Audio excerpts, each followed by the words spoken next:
Pak. Saya mengkaji perangkat yang Ibu sudah buat itu tentang materi genetik dan sel ya. Iya Pak. Karena ini kesana kemari tentang materi genetik, ya. Konsep dasar dari materi genetik yang harus dikuasai oleh seorang guru itu apa? Konsep dasar dari materi genetik yang umum itu, guru harus mengetahui bagaimana struktur dan fungsi kromosom, bagaimana fungsi gen, kemudian bagaimana struktur dan fungsi DNA, serta perbedaan dari DNA dan RNA, dan yang terakhir itu mengenai sintesis protein. Jadi bagaimana proses sintesis protein terjadi di dalam tubuh sampai terbentuknya protein atau polinukleotida. Iya, terima kasih Pak. Apakah hanya konsep itu saja yang akan mendukung ketercapaian materi dari materi genetik ini? Harus ada tambahan materi lain pastinya, utamanya mungkin materi yang bisa kita hubungkan dengan keseharian ya Pak ya, yang sekarang lagi kekinian. Berhubungan, kita pindah ke materi yang selanjutnya, materi tentang sel ya. Menurut Ibu itu sel itu apa sih? Sel itu unit struktural dan fungsional dalam suatu kehidupan, dalam makhluk hidup. Nah, kenapa dia disebut sebagai struktural dan fungsional? Karena yang mendasari kehidupan itu semua makhluk hidup pasti mempunyai sel. Makanya dikatakan dia struktural dan fungsional. Semua fungsi berasal dari sana. Nah, Sehingga bagaimana Ibu, baik, Ibu di dalam menyusun sebuah tujuan pembelajaran ya, atau indikator pencapaian kompetensi, tentunya akan berkaitan dengan materi-materi yang akan diajarkan.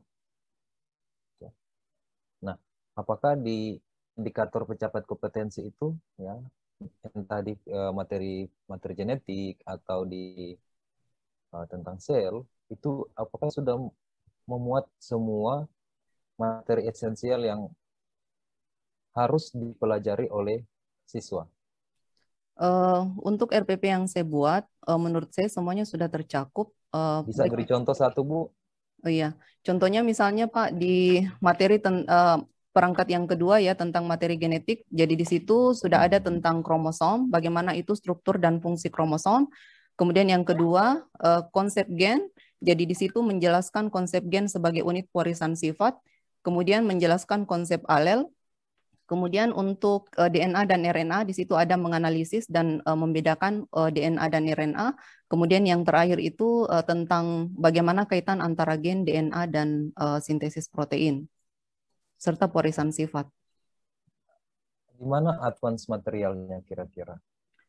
Untuk advance material di sini bisa masuk di bagaimana kita menganalisis hubungan antara DNA, RNA, kromosom dalam proses warisan sifat pada makhluk hidup. Di mana letak ya? Itu kan sudah keterkaitan antara ketiganya itu kan masuk materi esensial. Nah, di mana ya? Pada posisi di mana itu sebagai advance material? Contohnya di sini pada posisi bagaimana suatu sifat itu diwariskan kepada makhluk hidup, bagaimana sampai sifat itu muncul pada proses pada fenotip pada makhluk hidup, dan bagaimana nanti ekspresi yang dimunculkan pada makhluk hidup. Oke. Nah, di sini saya lihat Ibu ada menjelaskan tentang konsep alel, konsep gen. Nah, perbedaan dua konsep ini sebenarnya letaknya di mana? Mana yang disebut sebagai gen, mana yang disebut sebagai alel? Tempat di mana alel itu adalah pasangan gen. Maksud saya Pak ya, maaf. Jadi alel itu adalah pasangan gen. Jadi misalnya gen kan biasanya disimbolkan dalam bentuk huruf. Misalnya A besar, alelnya adalah A kecil.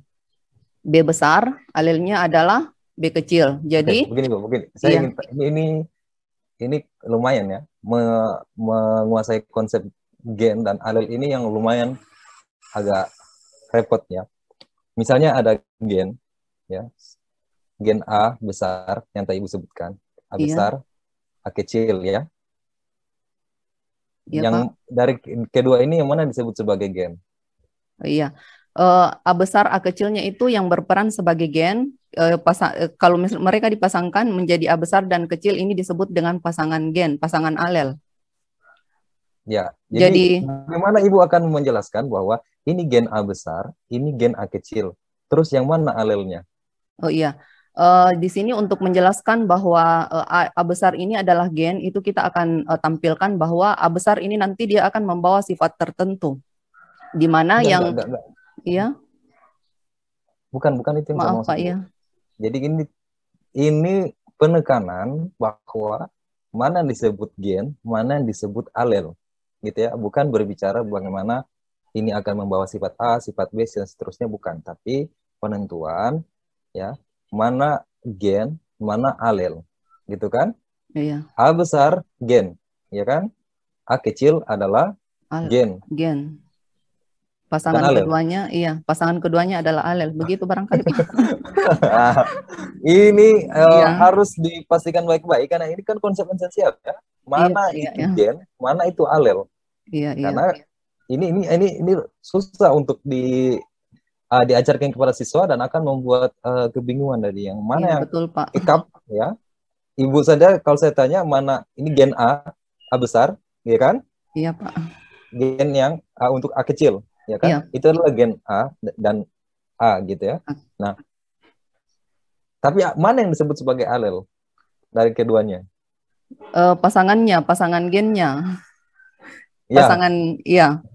Kalau mereka kalau berada nah, dalam coba berdua, bagaimana Ibu akan menjelaskan konsep dari gen dan alel itu? iya. Jadi misalnya seperti ini, contoh ya, A besar ada dan A kecil. A besar dan A kecil ini dua-duanya adalah gen yang membawa sifat tertentu. Nah, pasangan antara A besar dan A kecil inilah yang kita sebut sebagai alel. Seperti itu barangkali Pak. Masih kurang Masih masih kurang. kurang nggak? Mana yang disebut sebagai gen, mana yang disebut sebagai alel itu harus dipastikan baik. Jadi karena kan A, kapan A disebut sebagai gen, ya, kapan dia disebut sebagai alel itu kan harus jelas, Iya Pak. ya kan? Karena gen A besar misalnya, itu bisa disebut sebagai gen atau tidak? Bisa disebut sebagai gen. Bisa disebut sebagai alel.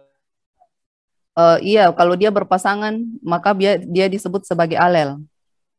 Oke, nah konsep ini yang harus ditekankan baik-baik sehingga tidak akan kebingungan. Ini kok tadi dibilang sebagai misalnya A, tadi disebut sebagai A besar ya, Iya tadi Pak. disebut sebagai gen, tapi pada suatu sisi akan disebut sebagai alel, ya Oh kan? iya, iya betul. Itu kan?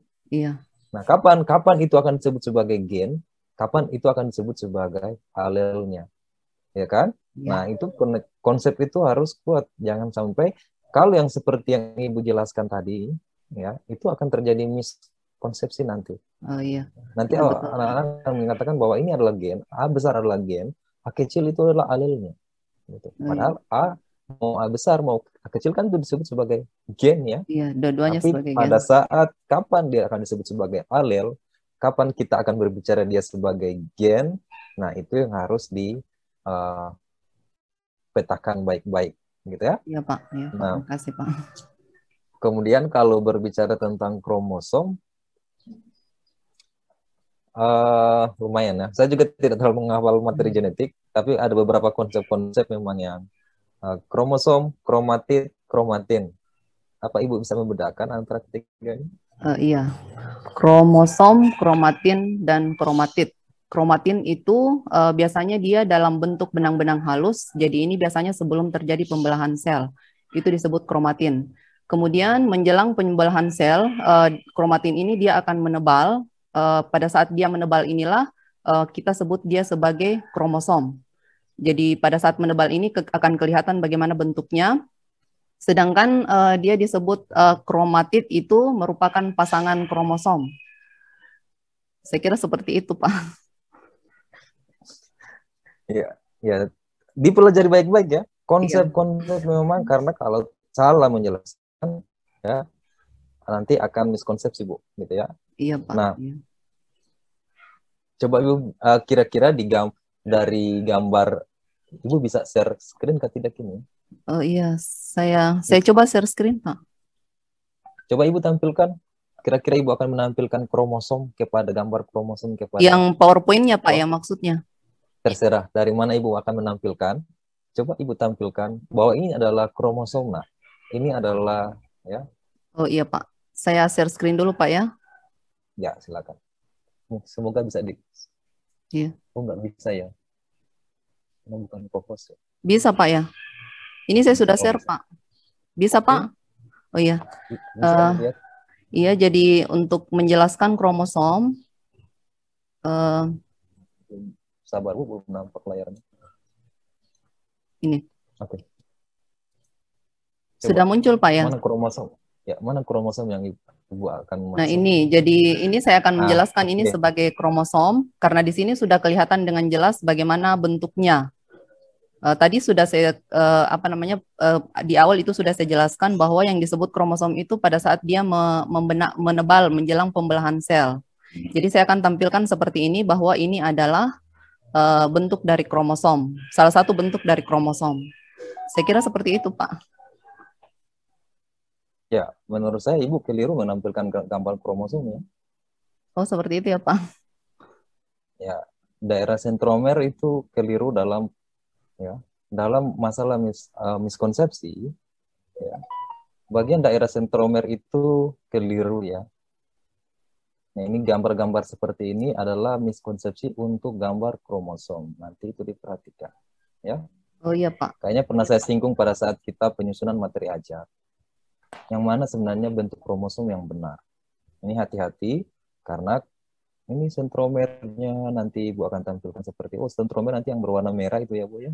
Iya. Ya berbentuk bulat ya. Padahal kan sentromer tidak berbentuk bulat gitu ya.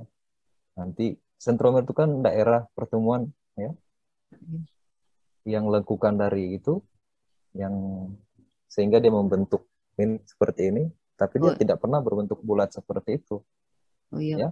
Iya, Karena Pak. dia melekat itu kan ada sebuah ikatan yang terjadi gitu, antara satu dengan yang lainnya. Nah, ini sebuah konsep yang keliru ketika Ibu ya, Ibu akan menjelaskan bahwa nanti Ibu akan menjelaskan bagaimana nanti kesentromer ini. Eh, saya sebenarnya pernah mendapatkan gambar itu, Pak. Ya, cuman saya tidak tahu kenapa sampai tidak dipasang di sini. Jadi gambar yang Bapak maksud saya mengerti, saya pernah temukan gambarnya yang tidak jelas di situ ya, dia hanya berupa pertemuan saja. Maksud Bapak tadi pertanyaannya apa? Minta ditolong, Pak ya. Minta diulang, Pak ya. Daerah bagaimana Ibu akan menjelaskan daerah sentromer itu? Karena ini yang sering terjadi miskonsep ya tentang konsep dari sentromer itu. Bagaimana Ibu akan menjelaskan tentang sentromer, konsep sentromer dengan konsep yang ada di gambar? Oh iya, jadi biasanya saya sebut itu sentromer ini merupakan pertemuan antara dua lengan kromosom. Biasanya saya menjelaskan seperti itu. Ya, Bahwa pertemuan dengan iya, lengan kromosom. pertemuan Nah, dua lengan dikaitkan dengan kromosom. gambar, Ibu kan pasti akan menunjukkan gambar, gitu kan? Iya, Karena di tujuan pembelajaran kan mengidentifikasi kan?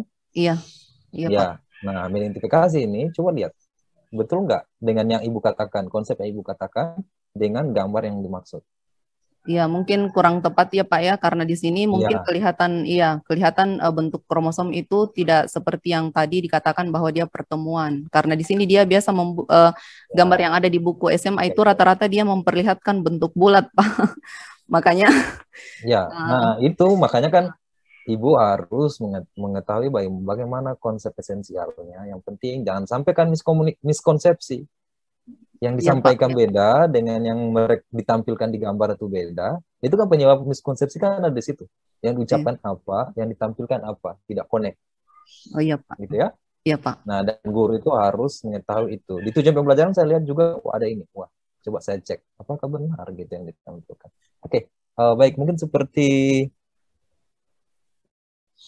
ya tentang ini. Kalau tutup aja Bu, Oh iya Pak. di close aja. Satu pertanyaan saya terakhir. Menurut materi sel itu yang ya berdasarkan pengalaman Ibu ya dengan penguasaan materi yang Ibu sudah kuasai tentang sel, materi apa yang sebenarnya yang belum pernah Ibu ajarkan tetapi wajib diajarkan dengan sel? Eh, iya. Yang tidak, maksudnya Pak, tidak pada saat materi sel, tapi saya tidak pernah ajarkan ke siswa. Ya, Maksudnya secara bersamaan Pak ya? Iya. Di sini Pak yang tidak pernah itu karena di materi SMA itu sel itu ada di kelas 11. Sebenarnya sel berkaitan erat dengan proses pembelahan sel, tapi pembelahan selnya itu nanti dipelajari di kelas 12 Pak. Jadi di sini ada perbedaan. enggak. Oh iya. Kalau itu, ya kita ini berbicara tentang advance materialnya kan. Oh iya. Kalau itu kan, kalau masalah itu kan itu materi esensial, konsep yang harus diajarkan berhubungan dengan KD kan. Nah, berhubungan dengan advance material atau materi yang lebih tinggi. Materi dikuasai oleh guru, tapi tidak dikuasai oleh siswa. Tapi ini sebenarnya harus diajarkan supaya siswa itu mendapatkan pengetahuan yang baru kan. Misalnya Iya. konsep sel. Sel itu siswa mengetahui tentang sel bla bla bla, gitu kan? Tapi apa materi yang lebih tinggi yang bisa diajarkan kepada siswa sehingga itu berhubungan dengan sel, pengetahuan sel yang siswa sudah dapatkan sehingga mereka akan menghubungkan menjadi suatu pengetahuan yang baru. Itu berdasarkan pengetahuan yang lebih tinggi yang ibu ajarkan. Kira-kira apa materi sel? Misalnya mungkin Pak, contohnya ya, misalnya kegiatan-kegiatan yang terjadi di dalam sel, proses-prosesnya misalnya bagaimana lisosom membentuk apa namanya, membentuk organel baru jika ada organel yang rusak. Itu kan tidak pernah diajarkan secara langsung pada siswa. Yang ada itu hanya dijelaskan bahwa lisosom itu fungsinya untuk apa namanya, untuk mengganti organel jika ada organel yang rusak. Tapi bagaimana proses penggantian organel yang rusak itu sendiri tidak pernah disinggung pada materi itu. Ya, jadi hal-hal seperti itu ya. Iya, Jadi Pak. pengetahuan memang karena konsepnya siswa itu bahwa mereka tahu bahwa lisosom proses untuk pencernaan tingkat seluler ya. Iya.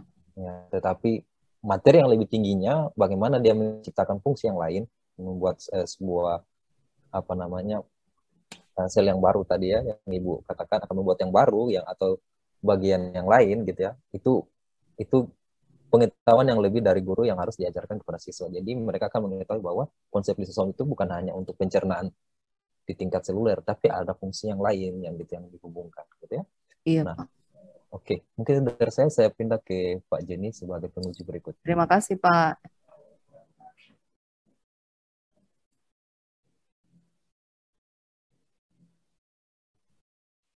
Baik, Assalamualaikum, Mandi. Pak. Gimana? Masih bisa lanjut? Insya Allah, Pak. Baik. Kalau semisal saya minta Ibu memperagakan semacam pro-teaching gitu. Dari dua perangkat tadi, mana yang mau dibawakan? Sel atau genetik? Genetik. Ini kita luring.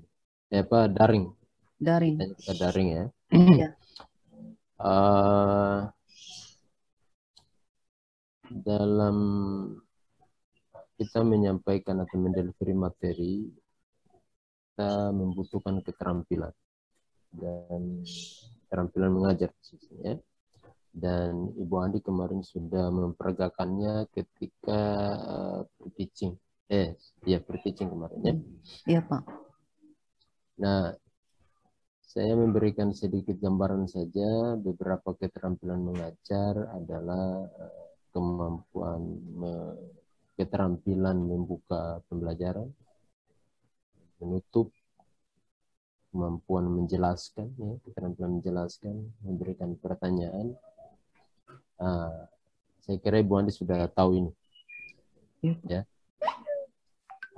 Kalau saya boleh tahu, bisa berikan saya gambaran dalam membuka pelajaran, komponen penting di dalamnya apa saja? Iya, terima kasih Pak. Jadi dalam membuka pelajaran, komponen penting itu yang pertama kita harus menyapa peserta didik. Kemudian yang kedua itu menyapa peserta didik dalam artian di sini mengucapkan salam. Kemudian yang kedua itu berdoa bersama. Kemudian apalagi tadi namanya memberikan motivasi. Kemudian memberikan apersepsi dan dari jawaban apersepsi itu memberikan penguatan pada siswa. Iya, seperti itu Pak. Itu aja. Coba Iya. ingat-ingat. Kira-kira apa lagi?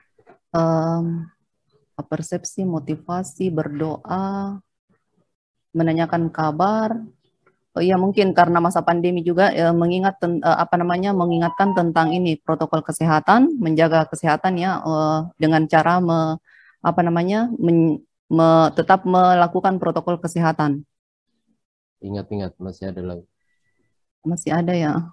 yang sangat Eh, penting. Iya, menyiapkan peserta didik. Jadi sebelum melakukan pembelajaran bertanya apakah mereka sudah siap untuk menerima pelajaran hari ini. Eh, Ada Apalagi ya? lagi yang lebih Oh penting. iya, daftar hadir, mengecek kehadiran siswa. Ada lagi yang lebih Ada lagi penting. yang lebih penting. eh Apalagi ya? Mengecek kehadiran siswa. Em, Apalagi Pak ya? Menyampaikan tujuan Oh pembelajaran. iya, menyampaikan tujuan pembelajaran. Kenapa itu penting? Ya, karena untuk mengetahui tingkat keberhasilan siswa nanti di akhir pelajaran itu dengan menyampaikan tujuan pembelajaran apa yang ingin dicapai. Jadi nanti di akhir nanti kita akan tahu apakah tujuan yang kita sebutkan tadi itu sudah tercapai atau tidak. Itu dari sisi guru. Kalau siswa, peserta Eh, didik, Mungkin supaya siswa tahu arah pembelajarannya kemana. Jadi mereka harus tahu apa tujuan mereka mempelajari sel itu untuk apa. ya itu tepat sekali ya. Jadi intinya jangan berkaca atas kepentingan kita. Kalau kita kan kita bisa sudah setting bahwa nanti ini nanti yang akan kita capai. Tapi kan dari diri siswa apa sih ini? Saya mau dapat apa ini? Itu penting ya. Ya, Makanya kenapa penekanan tentang tujuan pembelajaran ketika membuka itu penting sekali. Eh, Siapkan Bu yang materi genetik. kenapa Pak? Siapkan materi genetik yang ingin ditampilkan. Oh iya Tapi Pak. jangan share dulu. Oh iya. Hmm. Jadi kemudian kalau menutup apa Bu? Komponen yang penting. Nah, di sini untuk menutup pelajaran itu mungkin yang penting adalah yang kita bisa meminta melakukan refleksi, Pak ya. Jadi misalnya contohnya mungkin salah satunya itu yang bisa dilakukan Jangan menyimpulkan. pakai mungkin. Oh iya, yang bisa dilakukan itu misalnya menyimpulkan hasil pembelajaran yang telah dilalui. Biasanya kita membimbing siswa untuk menyimpulkan, kemudian memberikan penguatan kepada siswa atau memberikan penghargaan terhadap hasil yang telah dicapai. Misalnya pada saat mereka menginformasikan tadi, kemudian mengingatkan untuk tetap mengulang pelajaran, memberikan motivasi maksudnya. Jadi mengingatkan untuk mengulang pelajaran di rumah, mengerjakan PR kalau misalnya diberikan PR dan menginformasikan apa yang akan dipelajari untuk pertemuan berikutnya. Kemudian Apa melakukan doa bersama uh, sebelum menutup pelajaran. Dan apalagi refleksi tadi itu untuk melihat bagaimana tujuan pembelajaran kita itu tercapai. bagaimana caranya? Misalnya dengan mengajukan pertanyaan singkat ke siswa, misalnya tadi tentang sel, misalnya tentang sel tadi ya, apa tujuan siswa mempelajari sel, sel itu apa, uh, seperti itu Pak. Jadi kalau misalnya jawaban siswa sesuai, mungkin itu salah satu bentuk refleksi kita bisa tahu bahwa materi yang kita sampaikan tadi ini sudah dipahami oleh siswa atau tidak. Apakah di RPP-nya ada instrumen penilaian? Uh, Penilaian kognitifnya? ada Pak, Ada. ada. Itu masuk di tahap apa? Untuk penilaian apa Pak? Bisa diulang tadi penilaian? Kognitifnya tuh. Oh iya, kognitif itu penilaian pengetahuan itu ada di kegiatan inti, ada di kegiatan ini pada saat evaluasi. Pada saat evaluasi itu Iya. disampaikan saat kapan? Saat evaluasi itu biasanya di akhir pembelajaran. Berarti itu salah satu komponen yang penting. Iya Pak, untuk mengukur ketercapaian. Sekarang Ibu Andi, saya alokasikan waktu bisa 7 menit ya. Oh iya Pak. Menerapkan atau memperagakan membuka pembelajaran kemudian kemampuan menjelaskan, ya, menjelaskan seperlunya saja konsep-konsep penting yang akan disampaikan, kemudian kemampuan menutup pembelajaran 7 atau sampai saya alokasikan 10 lah. Itu mulai dari sekarang. Saya pengen lihat yang tadi dijelaskan. Saya share screen Pak ya. Silakan. Iya baik Pak. Jadi monolog saja ya, monolog saja. Iya Pak, siap. Sudah muncul Pak ya, sudah kelihatan Pak ya. Ya, terima kasih untuk kesempatan yang diberikan pada saya ya hari ini Pak. Saya mulai. Bismillahirrahmanirrahim. Oke, Assalamualaikum warahmatullahi wabarakatuh. Apa kabar kalian hari ini? Oke, semoga kalian semua tetap baik-baik saja ya dan sehat selalu. Mengingat sekarang ini kita lagi berada di masa pandemi COVID. Ingat tetap jaga kesehatan dan ingat pesan Ibu untuk tetap mengindahkan protokol kesehatan ya, ingat 3M. Oke, untuk hari ini kita akan masuk materi tentang materi genetik. Jadi sebelumnya silahkan cek Google Classroom kalian untuk mengabsen. Nah, sebelumnya silahkan ketua kelas bisa memimpin doa bersama ya sebelum kita mulai pembelajaran. Oke, terima kasih ya. Nah, untuk hari ini setelah kalian absen di Google Classroom, sekarang kita lihat ya, kita masuk. Bisa dilihat di Google Classroom, di situ Ibu sudah sampaikan tujuan pembelajaran yang akan kita capai hari ini.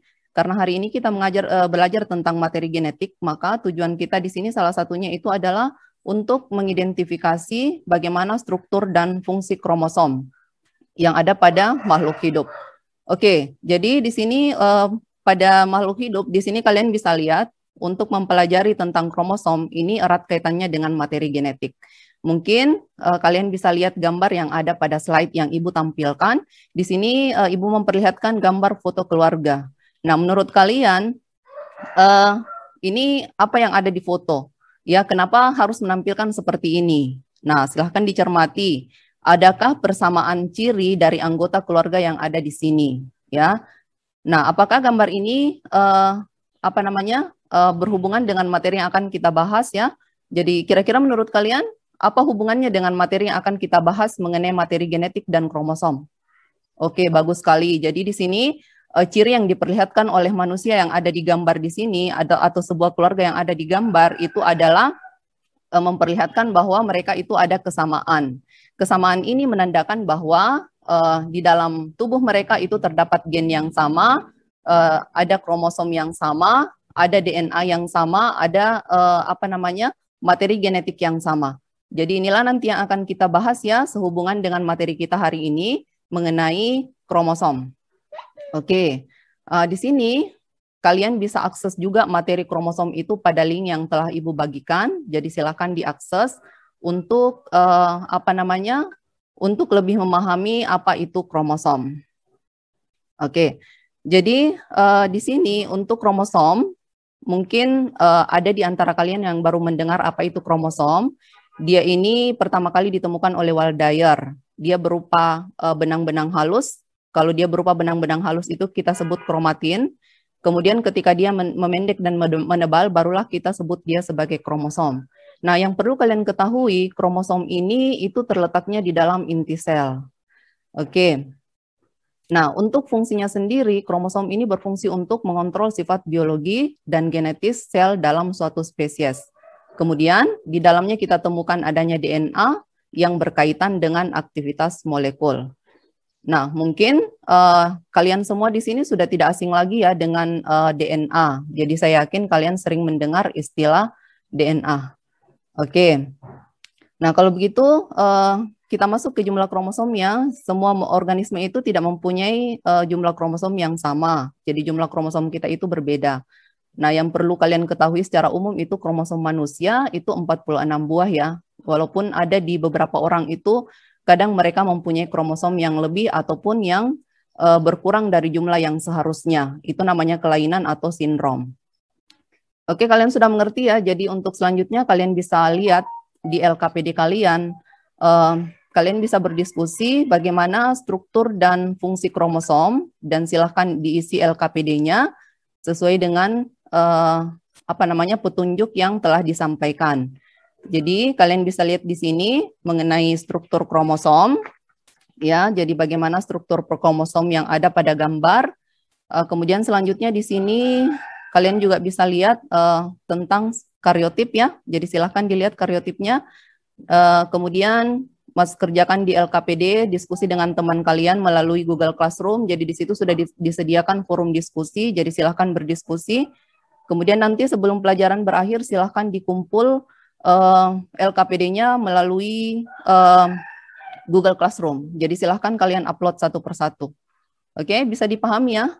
Jadi mungkin ada satu orang yang bisa membantu saya menyimpulkan materi yang kita pelajari hari ini. Oke, terima kasih. Jadi itu tadi ya kesimpulan tentang materi yang kita pelajari hari ini, bagaimana struktur dan fungsi dari kromosom. Nah, oke, untuk pertemuan berikutnya, silahkan tetap lanjutkan ya pelajaran di sini di Google Classroom itu nanti Ibu akan bagikan mengenai link materi nanti yang perlu kalian pelajari di rumah. Kemudian di sini nanti ya kita akan mempelajari tentang materi mengenai gen dan alel. Jadi ini merupakan lanjutan lanjutan dari materi kita. Oke, sebelum kita menutup materi ini, satu orang mungkin bisa menyimpulkan apa yang disebut dengan kromosom dan apa fungsi kromosom pada proses penurunan sifat. Oke, jadi itu sudah betul ya. Jadi kromosom ini merupakan salah satu bagian dari materi genetik, di mana di sini dia sangat berperan penting dalam proses dalam proses penyampaian ini informasi, karena di dalamnya itu ada gen dan ada DNA. Jadi materi selanjutnya itu kita akan belajar tentang gen. Jadi kalian akan lebih tahu kenapa sifat kalian akan mirip dengan orang tua kalian itu karena dari pengaruh apanya. Oke, jangan lupa ya kerjakan LKPD yang telah dibagikan. Dan jangan lupa juga untuk mengupload LKPD-nya. Kita akan bertemu kembali minggu depan pada materi tentang gen dan alel. Dan saya akhiri dengan sekian. Jangan lupa berdoa ya, berdoa dulu. Dan saya akhiri untuk hari ini materi kita sekian. Assalamualaikum warahmatullahi wabarakatuh. Sekian Pak.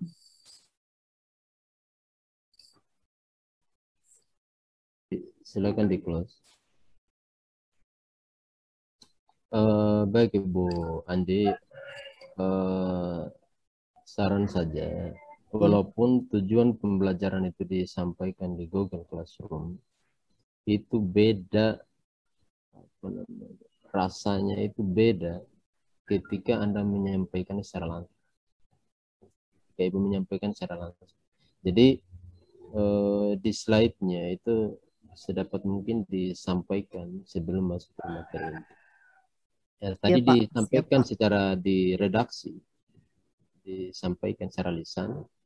Nah, tapi ketika secara lisan itu Ibu tujuan itu Ibu lisankan.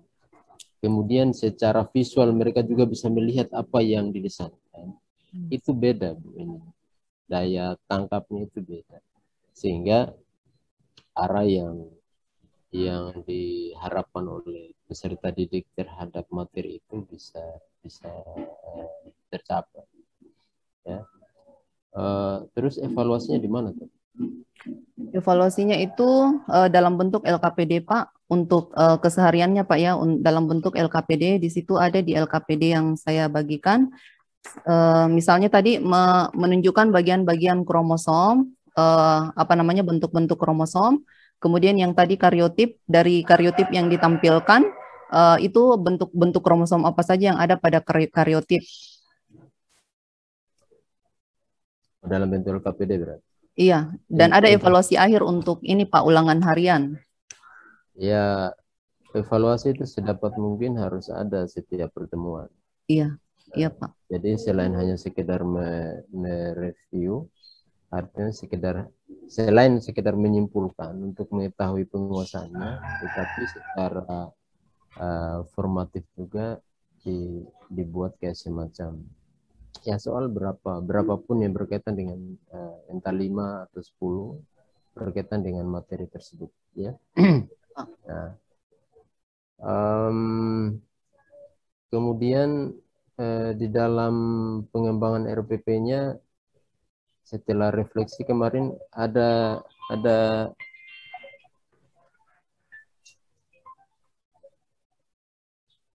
dalam pengembangan pada saat refleksi kemarin ada perubahan nggak dari RPP yang diupload terakhir atau bahan atau perangkatnya? Oh iya Pak, dari ini sintaksnya diminta diperjelas karena kemarin itu saya menyusun tidak menggunakan sintaks karena di sekolah itu biasanya seperti itu, hanya secara langsung saja. Jadi kemarin diminta memberikan sintaks, jadi saya sudah memberikan sintaks pada ini RPP saya. Khusus untuk dua perangkat yang diupload ini, ada informasi kekinian enggak yang disampaikan atau untuk didelivery ke siswa, ke peserta didik? Ada Pak, mengenai tes DNA, jadi itu di pertemuan ketiga, di situ saya tanyakan di awal persepsi itu tentang apa yang mereka ketahui tentang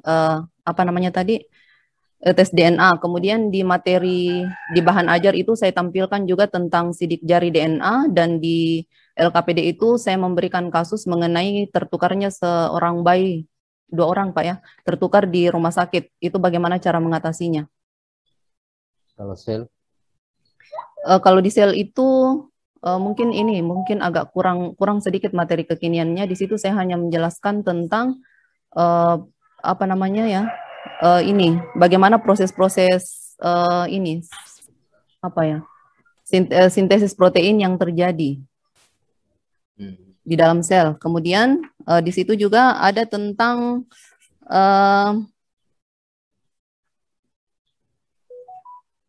agak kurang di sini Pak untuk materi yang saya hubungkan dengan kekinian di materi sel. Ya. Hanya beberapa penemuan terbaru barangkali tentang sel. Oke, terakhir mungkin yang perlu Ibu perbaiki dari sisi ketika menyampaikan materi dari kata mungkin. Oh iya, iya Pak. Karena itu ya kebiasaan kan bisa diubah. Iya. Nah, siap, karena Pak. itu akan menjadi penilaian siswa. Penilaian peserta didik, wah ini guru saya kayaknya ragu ini menyampaikan materi. Itu ya walaupun itu mungkin tidak mengarah ke sana, tapi kan itu bisa memberikan pemanaan yang ambigu. Iya. Ya, siap Pak. Mungkin itu bagi Ibu untuk memperlancar ketika ngomong ya, tapi dari sisi konsep itu bisa orang bisa berpersepsinya bisa beda.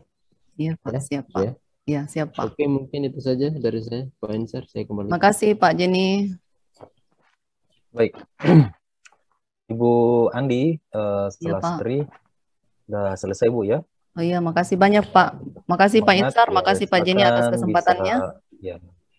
Bisa live dari room ini, karena selanjutnya Ibu Asriani ya yang akan masuk. Oh iya. Baiklah Pak, terima kasih Pak Insar dan Pak Dr. Jenny. Terima kasih untuk hari ini. Saya izin live Pak. Assalamualaikum warahmatullahi wabarakatuh. Waalaikumsalam warahmatullahi wabarakatuh.